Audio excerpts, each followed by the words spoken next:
This absolutely qualifies as textbook-level play in terms of playing safe and settling the ball. The cue ball sprang out and came to an abrupt halt above the table while the red ball propelled by the force darted rapidly across the surface. Finally it was perfectly concealed behind the black ball, forming a highly lethal snooker shot. This fighting spirit in the face of adversity drew continuous applause from the audience. At this point John Higgins found himself trailing Ding Junhui by 13 points on match point. With his back against the wall he had no choice but to fight back tenaciously. But it was precisely that astonishing shot that turned the previously clear-cut situation unpredictable. Yet great players always rise to the occasion. Next came the veteran's fierce counterattack. Not only did it ignite Ding Junhui's fighting spirit, but it also served as a crucial stepping stone to his eventual victory in the UK.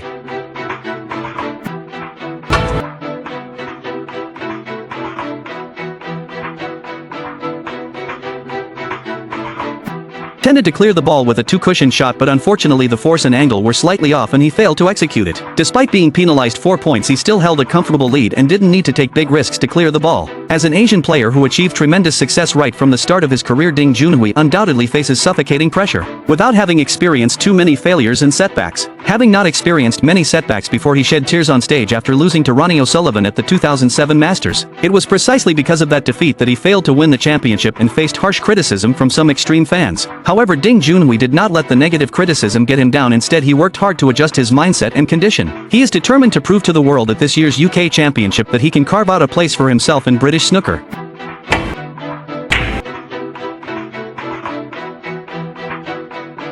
John Higgins truly lives up to his reputation as a top-tier control master with perfect angles and striking technique. He controls the cue ball with machine-like precision. Wherever he intends the ball to go, it stops perfectly in that spot. This immediately following second defensive snooker shot is the best proof. Nice shot. Ding Junhui successfully solved this tricky problem. But Ding Junhui must not let his guard down at this point. He knew full well that the opponent before him, a member of the golden generation of '92, possessed unfathomable strength. Once John Higgins gets a chance, he'll definitely get himself into big trouble. Therefore, he must remain highly vigilant at all times and be prepared to respond at any moment.